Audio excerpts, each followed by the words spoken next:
શારદા વિદ્યા મંદિર સંકુલમાં અલુણા નિર્મિત વિવિધ સ્પર્ધાઓનું આયોજન. પુણા ગામ સ્થિત શારદા વિદ્યા મંદિર સંકુલમાં અલુડા નિર્મિત મહેંદી સ્પર્ધા, છત્રી શણગાર સ્પર્ધા અને લાટ જેવી સ્પર્ધાનું આયોજન કરાયું હતું. જેમાં સૌપ્રથમ શરૂઆત પ્રાર્થનાથી થઈ અને સવારે 8 વાગ્યે સ્પર્ધાની શરૂઆત થઈ હતી. તેમાં ધોરણ 5 થી 9 તથા 11ના વિદ્યાર્થીઓએ વિવિધ સ્પર્ધામાં ભાગ લીધો હતો અને સૌપ્રથમ સ્પર્ધાની શરૂઆત અને મહેંદી સ્પર્ધા અને છત્રી શણગાર સ્પર્ધા કરવામાં આવી હતી. તેમાં નિર્ણાયક તરીકે શાળાના શિક્ષિકા બહેન તેજલબેન કૃષ્ણાબેને ખૂબ જ સારી રીતે નિર્ણાયકની ભૂમિકા ભજવી હતી અને બાળકોને અલગ અલગ પ્રકારની અનોખી મહેંદી મૂકીને સૌને મંત્રમુગ્ધ કરી દીધા હતા. અને છત્રી શણગાર સ્પર્ધામાં પણ વિદ્યાર્થીઓએ ખૂબ જ સુંદર મજાની છત્રીનો શણગાર કર્યો હતો. ને ત્યારબાદ 10 વાગ્યે બીજી સ્પર્ધાની શરૂઆત થઈ હતી. તેમાં પણ અનેક વિદ્યાર્થીઓએ નીલાટ સ્પર્ધામાં ભાગ લીધો હતો. તેમાં વિવિધ વસ્તુઓનો ઉપયોગ કરીને વિદ્યાર્થીઓએ નખને ખૂબ જ સરસ રીતે શણગાર કર્યો હતો. અને તેમાં નિર્ણાયક તરીકેની ભૂમિકા રંગપરિયા કિંજલબેને ખૂબ જ સારી રીતે નિભાવી હતી. ને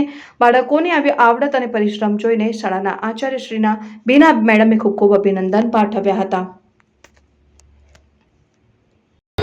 આજે તેજલબેન, તમારી પાસેથી હું એક વિચાર જાણીશ કે આજે કઈ સ્પર્ધાનું આયોજન થઈ રહ્યું છે? અલુણા વ્રત નિમિત્તે મારી શાળાની અંદર મહેંદી સ્પર્ધાનું આયોજન કરવામાં આવ્યું છે અને છત્રી શણગાર. એમનો ઉદ્દેશ્ય છે કે બાળકોને વ્યવસાયલક્ષી પણ શિક્ષણ મળે અને સંપૂર્ણ વિકાસ થાય. સાથે શિક્ષણ તો બાળકો લઈએ જ છે આખું વર્ષ, પરંતુ આપણે શિક્ષણની વચ્ચે જો આવી નાની મોટી પ્રવૃત્તિ કરીશું તો બાળકો યોગ્ય રીતે શિક્ષણમાં ભાગ લેશે અને યોગ્ય શિક્ષણ મેળવશે.